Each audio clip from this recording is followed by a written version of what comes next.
Late night noise, wild parties, and in the case of last weekend's mass shooting at an Airbnb, loss of life and injuries. In the wake of that tragedy, there are calls for more transparency and tighter controls over short-term rentals in the city.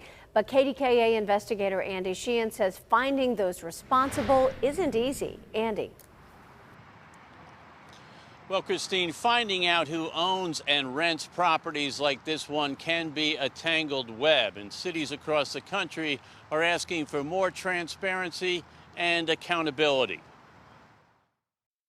He got a gun! In the aftermath of the mayhem, investigators wanted to find out who owns the property and who rented it. But our own investigation found those answers are not easily come by. Hey, Mr. Barr. Yeah. Do you have a statement, sir? Through property tax records, we found the building is owned by a man named Greg Barr, who had no comment. But Barr did not lease the space that night. Rather, we found that was done by a third-party management company called KDKA-TV Ventures, which leases or hosts short-term rentals through Airbnb. KDKA could not be reached for comment, but while they've taken the listing down, their Facebook page still features pictures of the building and its interiors. Airbnb would not comment on who listed the property or who they rented it to. Sounds like a big web to me. Councilman Bobby Wilson says the city and police should have all that information on the ready. He and other council members introduced legislation to require the owners of properties who use rental companies like Airbnb to be licensed by the city.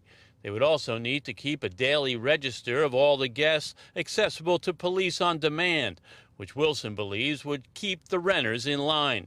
If you know that the city and also the police are going to have your name, or at least the police have access to that information, there's going to be more accountability. In a statement, Airbnb said the event was, quote, an unauthorized party thrown without the knowledge or consent of the host.